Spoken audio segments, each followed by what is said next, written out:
Impossible is a word to be found only in the dictionary of fools. असंभव यह शब्द मूर्खों की शब्दकोश में मिलता है।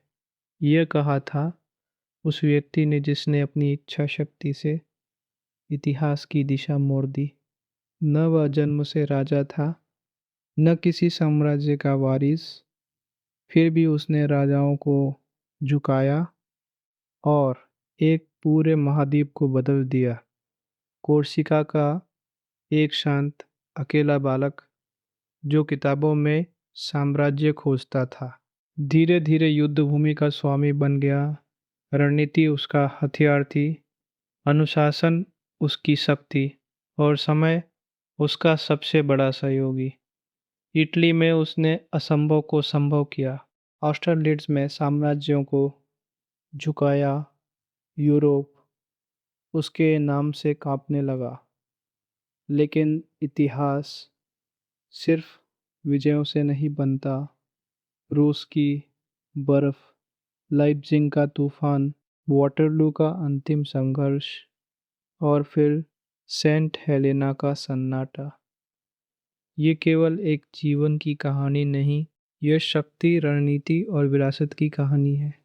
यह है नेपोलियन बोनापार्ट, एक ऐसा नाम जो आज भी इतिहास में गूंजता है। और आज हम नेपोलियन, उसकी बुद्धिमत्ता और साहस को समझने का प्रयास करेंगे। चैप्टर 1, एक रणनीतिक मस्तिष्क का निर्माण, नेपोलियन बोनापार्ट का जन्म। 1769 में कोर्सिका के अजाचियो शहर में हुआ।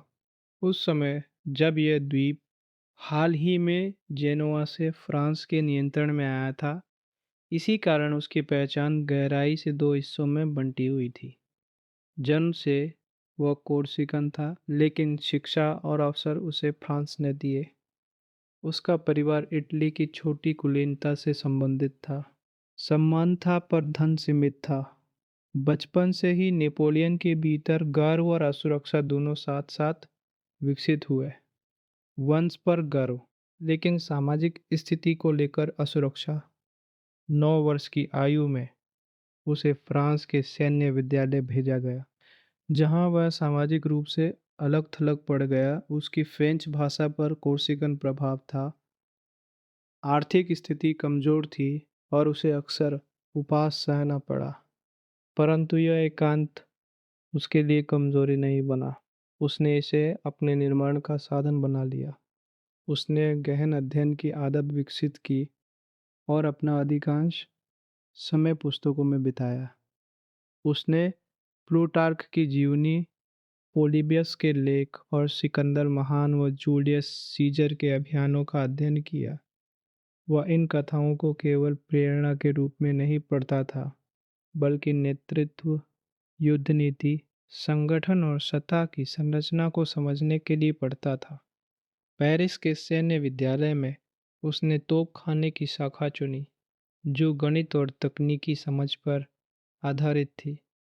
यहाँ उसने दूरी, कोण, सटीकता, आपूर्ति और समय के महत्व को सीखा। यही गुण आगे चलकर उसकी युद्ध शैली की पहचान बने। 1789 में फ्रांसीसी क्रांति शुरू हुई, जब कई कुलीन अधिकारी भाग गए या हिचकिचाए। तब नेपोलियन ने स्थिति को अलग नज़र से देखा। उसने समझा कि क्रांति ने पारंपरिक पदानुक्रम को तोड़ दिया है और योग्यता के आधार पर आगे बढ़ने का अवसर दिया है। 1793 में टूलोन की घेराबंदी के दौरान उसकी असाधारण प्रतिभा सामने आई। उसकी तोपखाने की योजना ने ब्रिटिश सेना को पीछे हटने पर मजबूर कर दिया। वो तेजी से पदोन्नत हुआ। 1795 में पेरिस में राजशाही समर्थकों के विद्रोह को दबाने में उसने तीव्र और कठोर कार्रवाई की। तोपों के प्रयोग से विद्रोह को समाप्त किया। इस समय तक अपनी 20वीं आयु के मध्य में नेपोलियन के व्यक्तित्व की मूल संरचना स्पष्ट हो चुकी थी। बौद्धिक अनुशासन, तैयारी पर आधारित आत्मविश्वास, और यह विश्वास की अवसर उसी को मिलता है जो सही समय पर निर्णायक कदम उठाता है। चैप्टर 2, इटली अभियान और संचालन कौशल की खोज। 1796 में जब नेपोलियन ने इटली की सेना की कमान संभाली, तब उसके पास ऐसी सेना थी जो वेतन से वंचित थी, भोजन की कमी से जूझ रही थी और रणनीतिक रूप से भी फ्रांसीसी सरकार की प्राथमिकता नहीं थी। लेकिन नेपोलियन ने इस उपेक्षित सेना में एक अवसर देखा। उसने अपनी कठिन परिस्थितियों को कमजोरी नहीं माना, बल्कि उन्हें गति और मनोबल पर आधारित अभियान में बदल दिया। उसने अपने सैनिकों से कहा कि जीत उन्हें वह सब दिलाएगी जो सरकार नहीं दे पा रही। सम्मान, भोजन और संसाधन। इटली में उसकी युद्ध शैली ने युद्ध के एक नए मॉडल को जन्म दिया। पारंपरिक धीमी लड़ाइयों के बजाय उसने दुश्मन के गठबंधनों को तोड़ा, अलग अलग सेनाओं को मिलने से पहले हराया और निर्णायक बिंदुओं पर पूरी शक्ति के साथ हमला किया। यह केवल साहस नहीं था, बल्कि प्रणाली की गहरी समझ थी। वह जानता था कि अलग अलग सेनाओं का समन्वय धीमा होता है, और उसी देरी का उसने लगातार लाभ उठाया। मोंटेनोट, लोदी, आर्कोल और रिवोली की जीतों में एक स्पष्ट पैटर्न दिखा। पहले भ्रम पैदा करना, फिर तेजी से शक्ति केंद्रित करना, दुश्मन के मनोबल पर दबाव डालना और जीत के बाद लगातार पीछा करना। उसने अपने सैनिकों की निष्ठा भावनाओं से नहीं, बल्कि उपलब्धि और अवसर से जीती। सैनिकों को पदोन्नति योग्यता के आधार पर मिलती थी, जिससे सेना में विश्वास और अनुशासन बढ़ा। युद्ध के साथ साथ उसने संधियां भी की और जीते हुए क्षेत्रों का प्रशासनिक पुनर्गठन किया, जिससे स्पष्ट हुआ कि उसका लक्ष्य केवल युद्ध जीतना नहीं, बल्कि राजनीतिक संरचना को बदलना भी था। इटली अभियान ने उसे एक सामान्य सेनापति से राष्ट्रीय नायक बना दिया, लेकिन इसी दौरान उसने पेरिस की सरकार से स्वतंत्र रूप से निर्णय लेना शुरू किया। उसने अपने बुलेटिनों और संदेशों के माध्यम से अपनी छवि को नियंत्रित किया और स्वयं को अपरिहार्य नेता के रूप में स्थापित करना शुरू किया।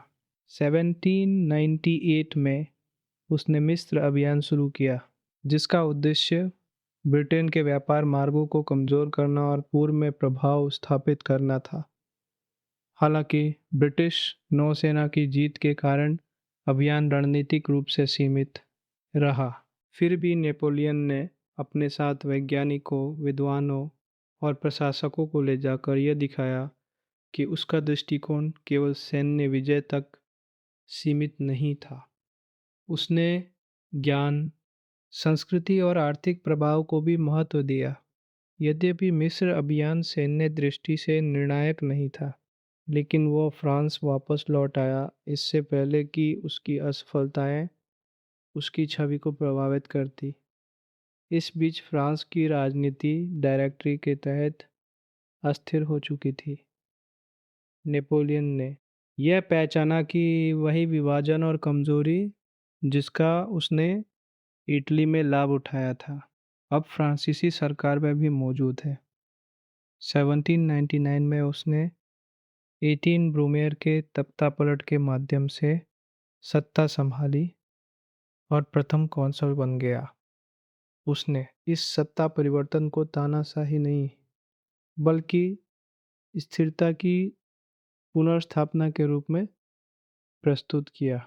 इस प्रकार इटली अभियान केवल सैन्य विजय नहीं था, यह वह क्षण था जब नेपोलियन ने समझ लिया कि गति, संगठन और स्पष्ट उद्देश्य बड़े लेकिन धीमे ढांचों को पराजित कर सकते हैं, चाहे वे सेनाएं हों या सरकारें, और कि अनुशासित महत्वाकांक्षा सही समय के साथ मिलकर किसी व्यक्ति को परिस्थितियों से ऊपर उठा सकती है।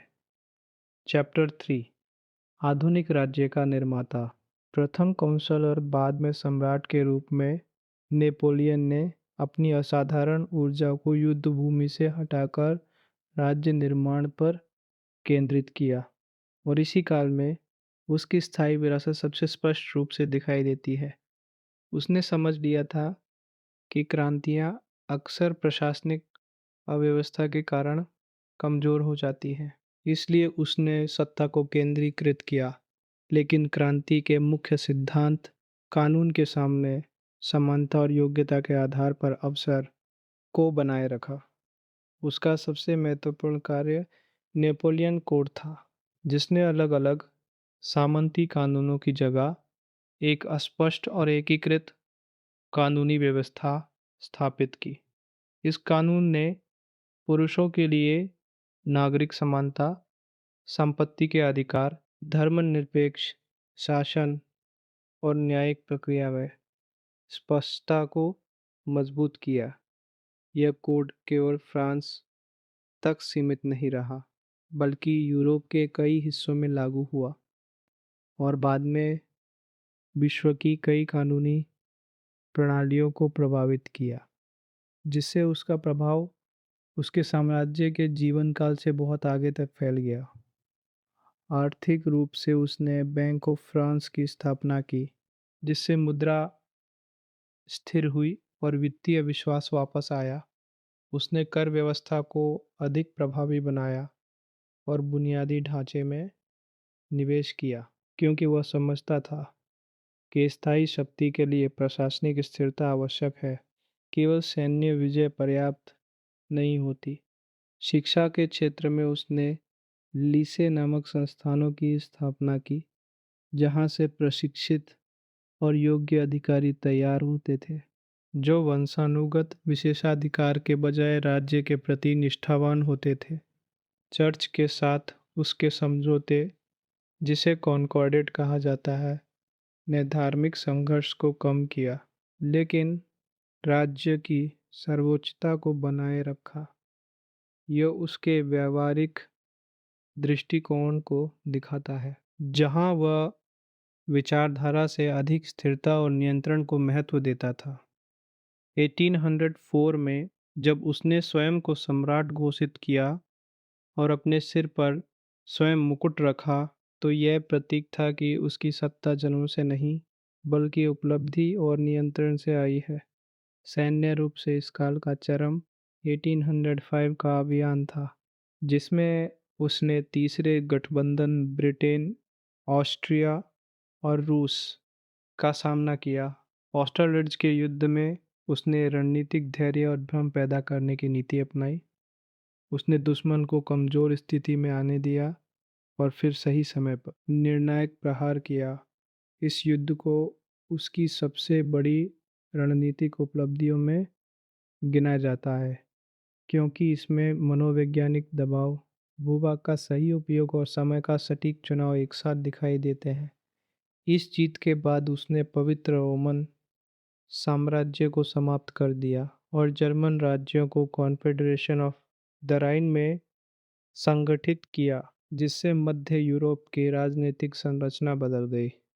इतनी सफलता के बावजूद वह आत्मसंतुष्ट नहीं हुआ। वह रात देर तक प्रशासनिक रिपोर्टों की समीक्षा करता और अपने साम्राज्य के विभिन्न हिस्सों के साथ पत्राचार बनाए रखता। उसकी निरंतर मेहनत यह दिखाती है कि उसकी सफलता केवल प्रतिभा पर नहीं, बल्कि अनुशासित कार्यप्रणाली पर आधारित थी। इस काल में नेपोलियन केवल क्षेत्रों का विस्तार नहीं कर रहा था, बल्कि वह एक ऐसी महाद्वीपीय प्रणाली का निर्माण कर रहा था, जिसका उद्देश्य फ्रांस की स्थायी प्रधानता सुनिश्चित करना था। उसने सुधार, योग्यता, केंद्रीकृत शासन और रणनीतिक युद्ध को एक संगठित दृष्टि में बदल दिया। इस प्रकार उसका सम्राट बनना केवल महत्वाकांक्षा का परिणाम नहीं था, बल्कि एक दीर्घकालिक योजना का चरण था। एक ऐसी आधुनिक राज्य व्यवस्था बनाना जो दक्षता, कानून और निर्णायक नेतृत्व पर आधारित हो। चैप्टर 4, साम्राज्य का दबाव और स्पेन का प्रतिरोध। ऑस्टरलाइड्स की विजय और मध्य यूरोप के पुनर्गठन के बाद नेपोलियन अपनी शक्ति के चरम पर था, लेकिन इसी समय उसके सामने वह समस्या भी आई जो हर फैलते हुए साम्राज्य के सामने आती है। अलग-अलग क्षेत्रों पर नियंत्रण बनाए रखना, संसाधनों को संतुलित करना और बाहरी दुश्मनों से लगातार मुकाबला करना। 1806 में जेना और ऑयरस्टेड की लड़ाइयों में प्रशिया पर उसकी तेज जीत और 1809 में ऑस्ट्रिया पर फिर से विजय ने उसकी सैन्य क्षमता को और मजबूत किया। लेकिन साम्राज्य को बनाए रखने के लिए केवल युद्ध जीतना पर्याप्त नहीं था। इसके लिए राजनीतिक नियंत्रण, आर्थिक नीति और स्थिर प्रशासन भी आवश्यक थे। ब्रिटेन को आर्थिक रूप से अलग करने के लिए उसने कॉन्टिनेंटल सिस्टम लागू किया, जिसके तहत यूरोप के देशों को ब्रिटेन के साथ व्यापार बंद करना था। इस नीति को लागू करवाने के लिए उसे अपने सहयोगी और अधीन राज्यों पर कड़ा नियंत्रण रखना पड़ा। इसी प्रयास में उसकी रणनीतिक सीमा स्पष्ट होने लगी।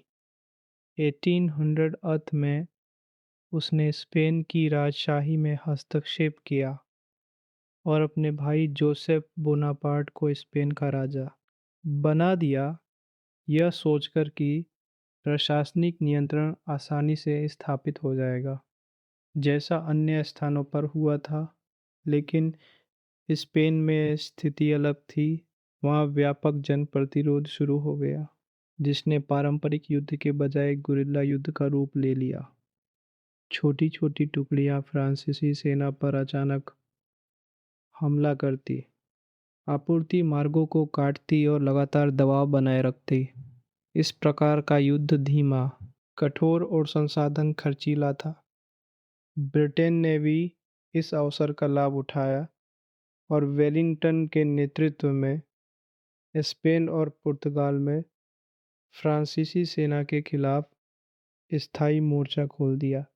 स्पेन का युद्ध दिखाता है कि निर्णायक युद्धों में जीत हमेशा राजनीतिक स्थिरता नहीं लाती, विशेषकर तब जब स्थानीय जनता विरोध में हो।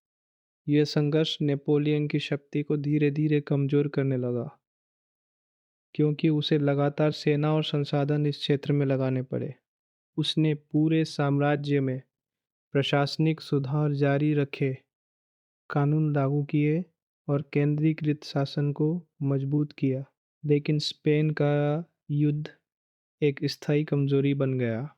इसने उसकी अजेयता की छवि को कमजोर किया और अन्य यूरोपीय शक्तियों को भी विरोध के लिए प्रेरित किया। बाद में स्वयं नेपोलियन ने स्वीकार किया कि स्पेन का घाव उसके पतन का एक प्रमुख कारण बना। यह अध्याय यह स्पष्ट करता है कि केवल सैन्य प्रतिभा ही पर्याप्त नहीं होती। स्थायी प्रभुत्व के लिए राजनीतिक वैधता, स्थानीय स्वीकृति और संतुलित संसाधन प्रबंधन भी आवश्यक होते हैं। चैप्टर 5, रूस अभियान और शक्ति की सीमाएं। 1812 तक आते आते नेपोलियन और रूस के बीच संबंध तनावपूर्ण हो चुके थे। रूस ने कॉन्टिनेंटल सिस्टम का कड़ाई से पालन करना बंद कर दिया था, जिससे ब्रिटेन के खिलाफ नेपोलियन की आर्थिक रणनीति कमजोर पड़ रही थी। नेपोलियन ने इसे केवल एक कूटनीतिक मतभेद नहीं, बल्कि अपनी महाद्वीपीय व्यवस्था के लिए चुनौती के रूप में देखा। उसने निर्णायक टकराव का निर्णय लिया और एक विशाल सेना तैयार की, जिसे ग्रांड आर्मी कहा गया। यह सेना यूरोप की अब तक की सबसे बड़ी बहुराष्ट्रीय सेना थी, जिसमें 6 लाख से अधिक सैनिक शामिल थे। उसका उद्देश्य वही था जो पहले कई अभियानों में सफल रहा था, तेजी से आगे बढ़ना, दुश्मन को निर्णायक युद्ध में उलझाना और एक बड़ी जीत के माध्यम से राजनीतिक समाधान प्राप्त करना। शुरुआत में उसकी रणनीति परिचित और प्रभावशाली थी। उसने तेजी से रूसी क्षेत्र में प्रवेश किया और आगे बढ़ता गया, लेकिन रूसी सेना ने सीधा निर्णायक युद्ध देने से बचा। वे पीछे हटते गए, रास्ते में खाद्य सामग्री और संसाधन जला दिए ताकि फ्रांसीसी सेना को आपूर्ति न मिल सके। इस रणनीति ने नेपोलियन की सेना को गहराई तक रूस के विशाल भूभाग में खींच लिया। स्मोलेंस्क की लड़ाई और फिर बोरोडिनो का भीषण युद्ध हुआ। बोरोडिनो में भारी जनहानि हुई, लेकिन यह पूर्ण निर्णायक जीत नहीं थी। इसके बाद नेपोलियन मास्को पहुंचा, लेकिन शहर लगभग खाली था और जल्द ही आग की लपटों में घिर गया। उसे न तो ठहरने की सुरक्षित व्यवस्था मिली और न ही शांति वार्ता का अवसर। अब उसके सामने कठिन निर्णय था। यदि वह वहीं रुकता तो सर्दी आपूर्ति की कमी और घेराबंदी का खतरा था। यदि वह लौटता तो लंबी दूरी और दुश्मन के लगातार हमलों का सामना करना पड़ता। अंततः उसने वापसी का निर्णय लिया, लेकिन रूसी सर्दी ने परिस्थितियों को और कठोर बना दिया। अत्यधिक ठंड, भोजन की कमी, बीमारी और लगातार हमलों ने उसकी सेना को बुरी तरह कमजोर कर दिया। सैनिक ठंड से जम जाते, घोड़े मर जाते और आपूर्ति व्यवस्था टूट जाती। 6 लाख की सेना में से केवल एक छोटा हिस्सा ही संगठित रूप से फ्रांस लौट सका। ये केवल सैन्य हार नहीं थी, बल्कि मनोवैज्ञानिक झटका भी था। यूरोप में उसकी अजेयता की छवि टूट गई। रणनीतिक रूप से यह अभियान उसकी पद्धति की सीमाओं को उजागर करता है। तेजी और निर्णायक युद्ध की रणनीति तब प्रभावी होती है जब आपूर्ति, दूरी और भूगोल नियंत्रित हो। लेकिन रूस की विशालता, संसाधनों की कमी और दुश्मन की अलग रणनीति ने उसकी प्रणाली को चुनौती दी। फिर भी फ्रांस लौटने के बाद उसने उल्लेखनीय संगठन क्षमता दिखाई और नई सेना तैयार की। यह दर्शाता है कि उसकी नेतृत्व क्षमता पूरी तरह समाप्त नहीं हुई थी। फिर भी अनुभवी सैनिकों की हानि, घुड़सवार सेना की कमी और प्रतिष्ठा में गिरावट ने शक्ति संतुलन बदल दिया। रूस अभियान ने दिखाया कि किसी भी महान शक्ति की भी सीमाएं होती हैं और भूगोल, जलवायु और आपूर्ति जैसे तत्व रणनीति से अधिक प्रभावशाली साबित हो सकते हैं। चैप्टर 6, गठबंधन, लाइप्जिग और पतन की प्रक्रिया। रूस अभियान की विनाशकारी वापसी के बाद यूरोप की शक्तियों ने एक दुर्लभ अवसर देखा। प्रशिया ने विद्रोह कर दिया। ऑस्ट्रिया फिर से विरोध में आ गया। रूस पश्चिम की ओर बढ़ता गया और ब्रिटेन ने आर्थिक तथा सैन्य समर्थन जारी रखा। इन सभी ने मिलकर एक नया शक्तिशाली गठबंधन बनाया, जिसकी संयुक्त शक्ति अब नेपोलियन के लिए गंभीर चुनौती बन चुकी थी। फिर भी उसकी रणनीतिक क्षमता पूरी तरह समाप्त नहीं हुई थी। 1813 की शुरुआत में कमजोर और अनुभवहीन सैनिकों के साथ भी उसने ल्यूडजेन और बाउडजेन की लड़ाइयों में जीत हासिल की। इन जीतों में उसकी तेजी, सेना को केंद्रित करने की क्षमता और सामरिक लचीलापन स्पष्ट दिखाई देता है। लेकिन अब परिस्थितियां बदल चुकी थी। उसके पास अनुभवी घुड़सवार सेना कम थी, संसाधन सीमित थे और विरोधी शक्तियां पहले से अधिक संगठित थी। गठबंधन ने एक नई रणनीति अपनाई, जिसे ट्रैकेनबर्ग योजना कहा गया। इस योजना के अनुसार वे नेपोलियन से सीधे निर्णायक युद्ध से बचते थे और उसकी अन्य सेनाओं तथा मार्शलों को निशाना बनाते थे। इस रणनीति ने उसकी व्यक्तिगत सैन्य प्रतिभा के प्रभाव को कम कर दिया। धीरे धीरे उसकी सेना कमज़ोर होती गई और वह पहले जैसी निर्णायक जीत नहीं हासिल कर सका। इस संघर्ष का चरम लाइप्ज़िग का युद्ध था, जिसे राष्ट्रों का युद्ध कहा जाता है। यह 19वीं सदी का सबसे बड़ा यूरोपीय युद्ध था। यहाँ कई गठबंधन सेनाएं एक साथ उस पर टूट पड़ी। संख्या और संसाधनों की भारी कमी के कारण अंततः उसे पीछे हटना पड़ा। यह केवल एक हार नहीं थी, बल्कि उसके साम्राज्य के संकुचन की शुरुआत थी।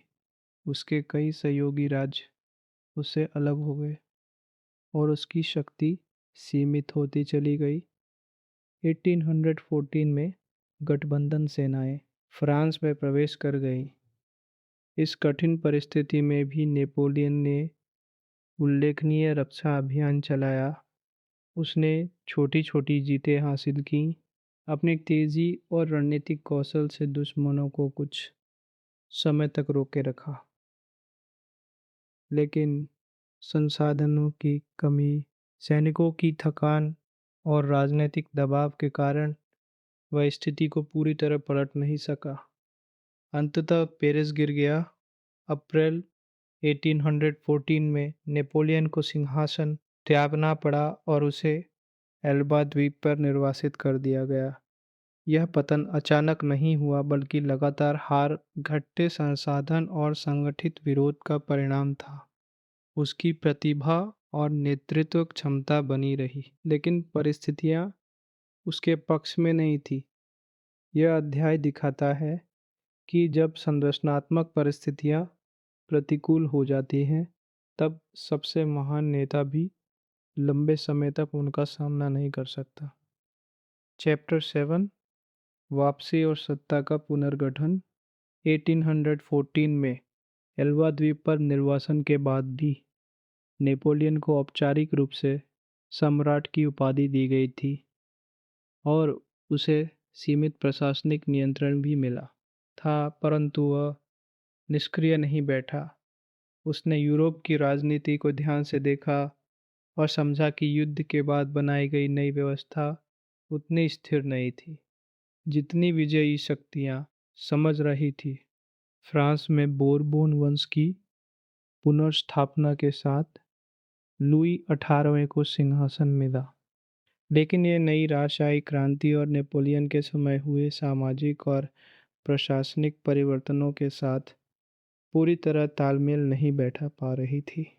सेना, प्रशासन और मध्यम वर्ग का बड़ा हिस्सा नेपोलियन की व्यवस्था में आगे बढ़ा था। उनके लिए पुरानी व्यवस्था में लौटना सहज नहीं था। नेपोलियन ने इस असंतोष को पहचाना और निष्कर्ष निकाला कि राजनीतिक संरचना भीतर से कमजोर है। फरवरी 1815 में वह एल्वा से निकलकर दक्षिणी फ्रांस में उतरा। उसके पास बहुत बड़ी सेना नहीं थी, लेकिन उसने मनोवैज्ञानिक रणनीति अपनाई।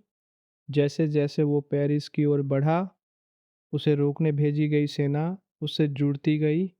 सैनिकों ने उसके खिलाफ गोली नहीं चलाई, क्योंकि वे स्वयं को उसी प्रणाली का हिस्सा मानते थे जिसे नेपोलियन ने बनाया था। कुछ ही हफ्तों में वो फिर से पेरिस पहुंच गया और सत्ता संभाल ली। इस अवधि को 100 दिन कहा जाता है।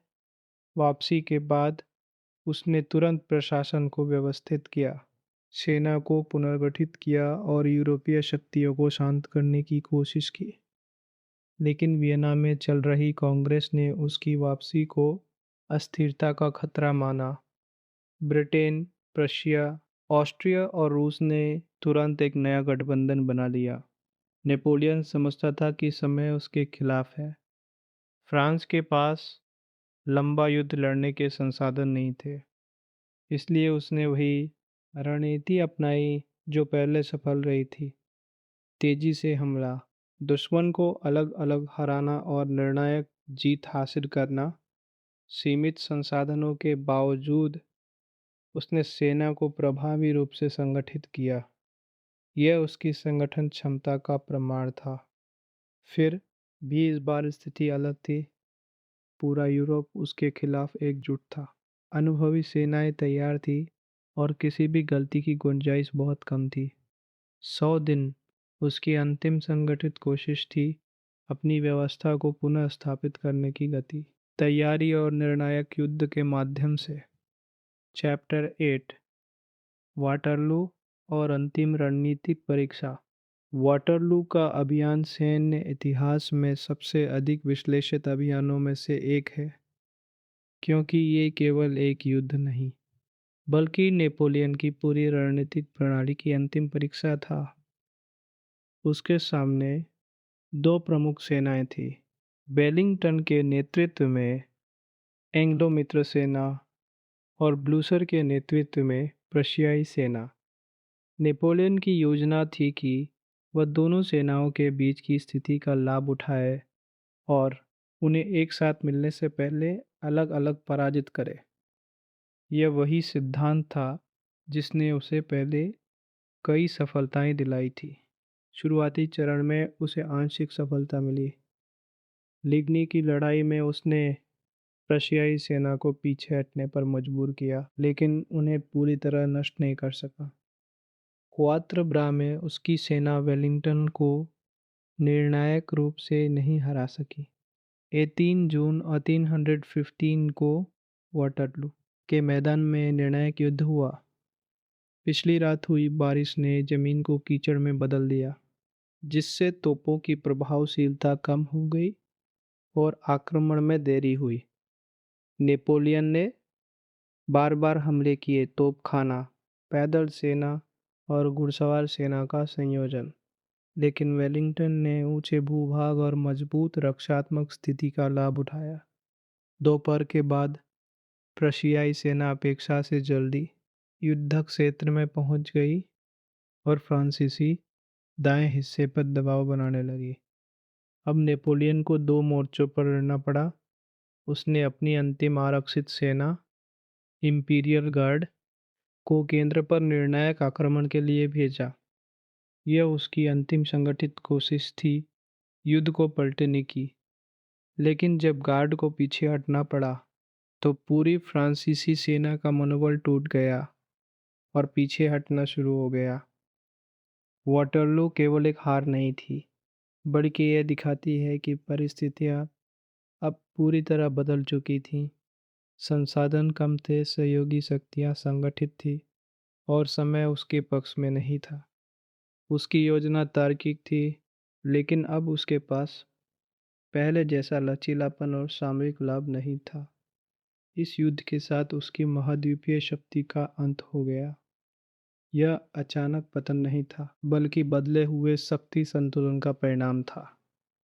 चैप्टर 9, सेंट हेलेना और विरासत का निर्माण। वाटरलू के बाद नेपोलियन ने ब्रिटिशों के सामने आत्मसमर्पण किया और उसे अटलांटिक महासागर के दूरस्थ द्वीप सेंट हेलेना भेज दिया गया। यह स्थान जानबूझकर चुना गया था ताकि वह यूरोप की राजनीति से पूरी तरह अलग रहे और फिर से सत्ता में लौटने की कोई संभावना न हो।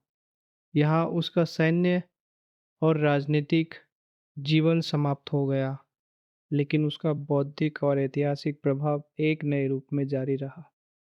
सेंट हेलेना में रहते हुए उसने अपने विश्वसनीय साथियों को अपने जीवन अभियानों और निर्णयों के बारे में विस्तार से बताया। वो केवल यादें नहीं सुना रहा था, बल्कि अपनी ऐतिहासिक छवि को स्वयं गढ़ रहा था। उसने स्वयं को क्रांति के सिद्धांतों का रक्षक, यूरोप का आधुनिक सुधारक और गठबंधन शक्तियों के विरोध का शिकार बताया। उसने अपने प्रशासनिक और कानूनी सुधारों को विशेष महत्व दिया और अपने सैन्य अभियानों को राजनीतिक आवश्यकताओं के रूप में प्रस्तुत किया। उसका दैनिक जीवन अनुशासित था। वह पढ़ता, लिखवाता, चर्चा करता और अपने पिछले निर्णयों का विश्लेषण करता था।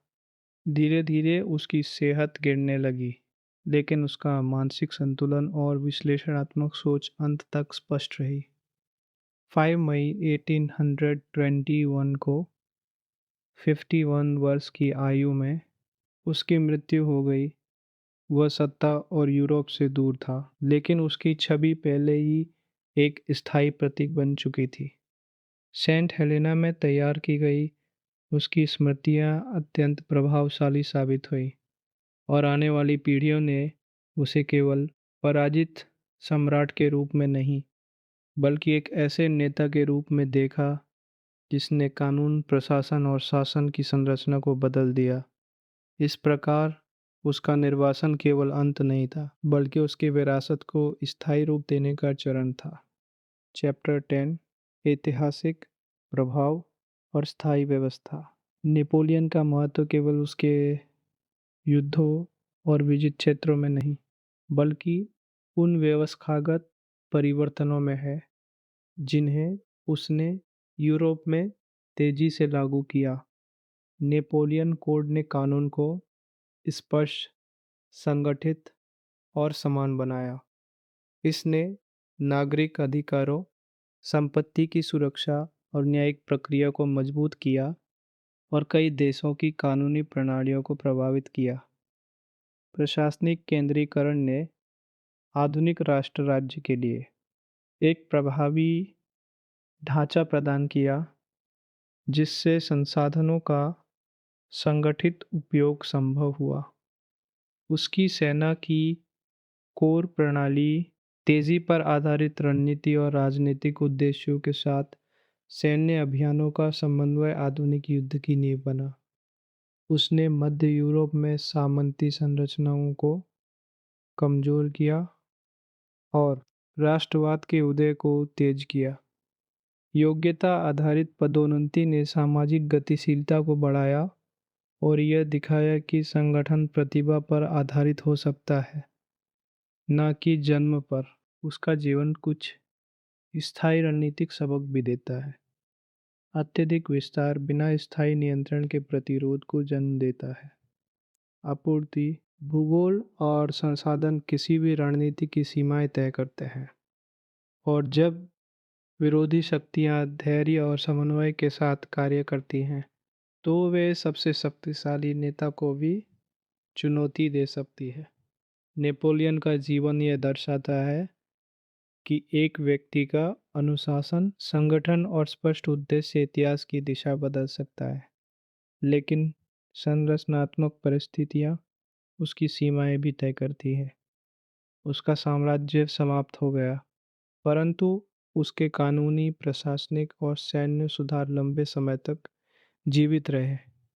उसने आधुनिक विश्व को अकेले नहीं बनाया, लेकिन उसके विकास को तेज किया और एक पीढ़ी के भीतर राजनीतिक, कानूनी और सैन्य परिवर्तन को गति दी। उसकी विरासत केवल एक कहानी नहीं, बल्कि नेतृत्व, संगठन और ऐतिहासिक परिवर्तन का एक गहन अध्ययन है, जो यह दिखाता है कि साम्राज्य समाप्त हो सकते हैं, लेकिन विचार और संस्थाएं लंबे समय तक प्रभाव डालती रहती है।